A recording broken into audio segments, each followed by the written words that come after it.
একটা প্রশ্ন এসেছে, যাক অনেকদিন পর একটা প্রশ্ন আসলো, হ্যাঁ, যে হ্যাঁ ভোট দিবে না না ভোট দিবে। আচ্ছা, সুবহানাল্লাহ।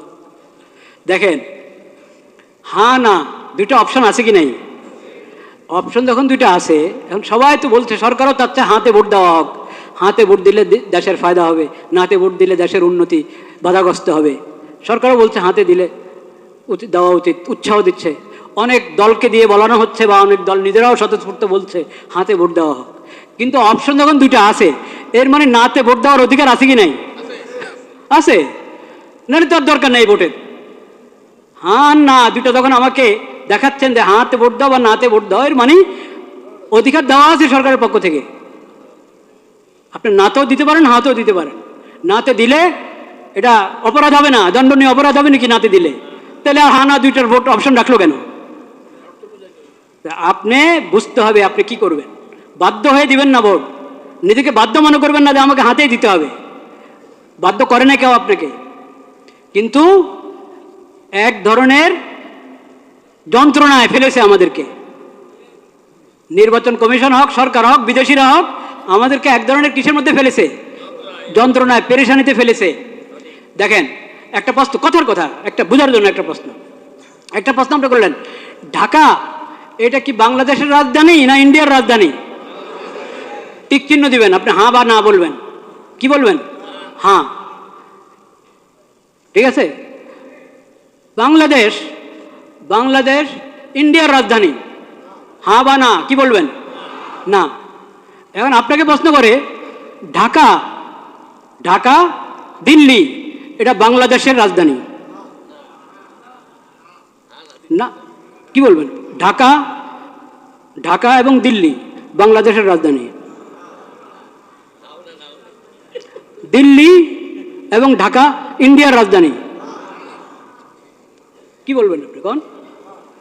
তো এখানে যে এরকম করে রেখেছে 5-6টা জিনিস, আপনি হ্যাঁ বললে সবগুলোকে হ্যাঁ বলবেন, না বললে সবগুলোকে কি বলবেন? কেন অপশন নাই কেন? 5টাকে আলাদা আলাদা ভোট নেন। আপনাদের কি সিলের টান পড়ছে না কালি কাগজ না কিসের টান পড়লো? 6টা জিনিসের উপর একসাথে বললে হ্যাঁ, আর না বললে 6টার উপরে কটা, মোট কটা? 5টা, 8টা। আচ্ছা যাই হোক, যে কটার উপরেই সবগুলোর উপর হ্যাঁ বললে সবগুলোর উপরে হ্যাঁ, না বললে সবগুলোর উপরে কি না? কেন আলাদা আলাদা করে বলেন না কেন? এখন তো মানুষকে মুসিবতে ফেললেন।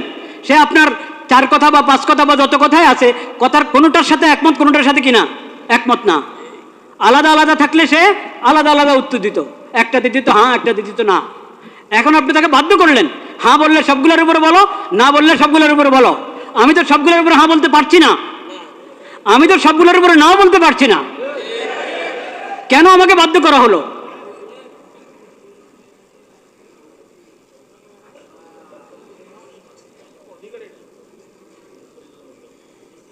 একটা পেরেশানি, একটা যন্ত্রের মধ্যে ফেলা হলো জাতিকে।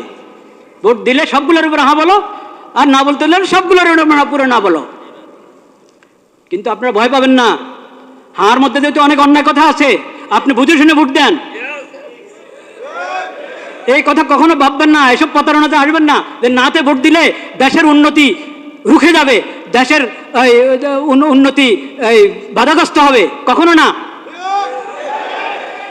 দেশের কিসমত যদি ভালো হয়, জনগণের কিসমত যদি ভালো হয়, শাসকদের যদি নিয়ত ভালো হয়, তাহলে না ভোট, সবাই নার মধ্যে ভোট দিলেও দেশের উন্নতি চলতে থাকবে ইনশাল্লাহ। আর যদি নিয়ত ভালো না থাকে, কিসমতও ভালো না, নিয়তও ভালো না, এমন যদি হয়, তো সবাই হাতে ভোট দাও, কাজ হবে না, কাজ হবে না। ভোট একটা আমানত, ভোট একটা আমানত, এটাকে বুঝে শুনে ব্যবহার করেন।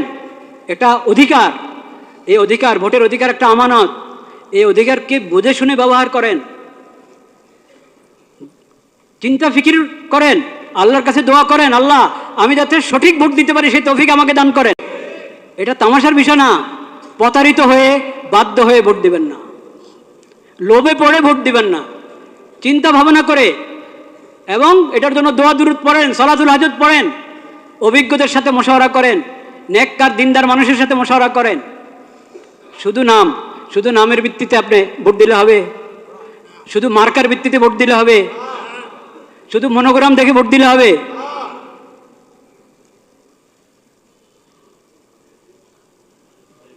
এটা হবে না, চিন্তা ভাবনা করতে হবে। শুধু নাম দিয়ে প্রতারিত হবেন না। ইসলামের নাম ব্যবহার করা হচ্ছে, অনেক দলে ইসলামের নাম ব্যবহার করেছে। তারপর এখন আপনি বলবেন ইসলাম, যেহেতু ওনারা ইসলামের নাম নিয়ে রাজনীতি করছে, ইসলামের নাম নিয়ে ভোটে দাঁড়িয়েছে, নির্বাচন করছে, তাহলে চোখ বন্ধ করে ওদেরকে ভোট দাও। এই কথা বলার সুযোগ নাই, এই কথা বলার সুযোগ নাই। কারণ ইসলামের নাম ব্যবহার করছি আমি, আমার দলের মধ্যে ইসলামের নাম আছে, কিন্তু ইসলাম আসলে কি আমি ইসলাম বাস্তবায়ন করার জন্য মানুষের প্রতিনিধি হতে যাচ্ছি? ভোট দিয়ে মানুষের কাছে চাচ্ছি ইসলামের প্রতিনিধিত্ব করার জন্য সংসদে গিয়ে, সেটা আমি আমার নিয়ত আছে কিনা, বা আমি পারবো কিনা, বা আমি দল হিসাবে ইসলামের সঠিক ব্যাখ্যা গ্রহণ করি কিনা, ও সব কিছু দেখার আছে। একটা ইসলামী দল তার ইশতেহার পড়ে দেখেন, সেকুলার দলের ইশতেহার যেমন হয়, ওই দলের ইশতেহারও তেমন। ওই ইশতেহার তো বড় কিছু না, আসলে ইশতেহার তো আসলে বড় কিছু না যে শুধু ইশতেহার দেখেই কাউকে ভোট দেওয়া যায়। কিন্তু তারপরেও এটার কিছু না কিছু মূল্য তো আছে, নাহলে সবাই ইশতেহার ছাপে কেন? তো ইশতেহার, আমি ইসলামের কথা বলি, কিন্তু আমার ইশতেহার পুরো একটা সেকুলার দলের ইশতেহার মতো মনে হবে আগাগোড়া পড়লে। তো এই জন্য আমি বলছি, শুধু ইসলামের নাম, এই কারণে চোখ বন্ধ করে ভোট দিবেন না।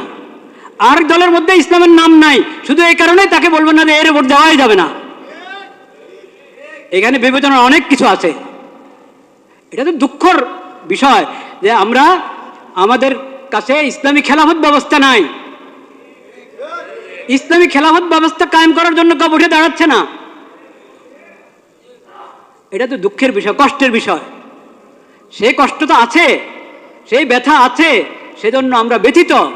কিন্তু এখন যারা যারা এই মানবিক দেশ, নিরাপদ দেশ এবং মানবিক দেশ গড়ার জন্য যাচ্ছে, তারা মানবতা কি দিয়ে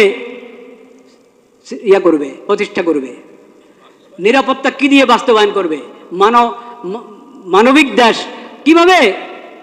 মানবতা, কোন মানবতা? পশ্চিমাদের মানবতা না ইসলামী মানবতা? তো ইসলামের কথা তো, ইসলামী মানবতার কথা তো আপনি বলছেন না, ইসলামী মানবতার কথা বলছেন না। যে মানবতা ইসলাম এবং কোরআনের মাধ্যমে পাওয়া যায়, নবীজির সিরাতের মাধ্যমে পাওয়া যায়, সেটা তো আপনি বলছেন না। মানবিক বাংলাদেশ, নিরাপদ বাংলাদেশ, তো এটা যে কোনো সেকুলার দ্বারে বলতে পারে। এজন্য শুধু মনোগ্রামের মধ্যে কোনো আয়াত লেখা আছে, শুধু মার্কাটা আরো আকর্ষণীয়, দলের নামটা আকর্ষণীয়, এই কারণে প্রতারিত হয়ে, প্রভাবিত হয়ে ভোট অধিকার ব্যবহার করবেন না। ভোট অধিকার ব্যবহার করতে হলে আপনাকে অনেক চিন্তা ভাবনা করতে হবে, অনেক দোয়া করতে হবে আল্লাহ দরবারে, আল্লাহ আমাকে সঠিক ফয়সালা করার তৌফিক দান করো। আর বিশেষভাবে আমি আগেও বলেছি এই দোয়া করেন, এবং এখনো বলছি দোয়া করেন। সেই দোয়া হলো, আল্লাহ, যার অন্তরে আপনার ভয় নাই, যাদের অন্তরে আপনার ভয় নাই, আখিরাতের হিসাব দেওয়ার চিন্তা নাই, আপনার মাখলুকের প্রতি যাদের অন্তরে দয়া মায়া নাই, আল্লাহ তাদের হাতে দেশের ক্ষমতা দিয়েন না।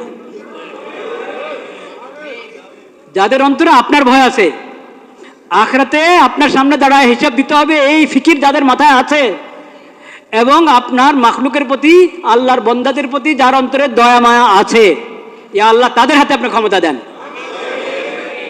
এই দোয়া করতে কোনো সমস্যা আছে? কোনো দলের নামে নিলাম না আমি, কারণ আমার আল্লাহ সবচেয়ে বেশি জানেন, বাস্তব কথা আল্লাহ জানেন, কার হাতে ক্ষমতা গেলে তারা উম্মতের জন্য, আল্লাহর বন্দাদের জন্য, দেশের জন্য কল্যাণকামী হবে, এটা আল্লাহ সবচেয়ে কি জানেন, ভালো জানেন। আল্লাহর হাওলা করে দিলাম, আল্লাহ তাদের হাতে দেন যারা আখিরাতমুখী, আখিরাতের ফিকির আছে, আপনার ভয় আছে তাদের অন্তরে, আপনার মাখলুকের প্রতি যাদের অন্তরে দয়া মায়া আছে, তাদের হাতে ক্ষমতা দেন।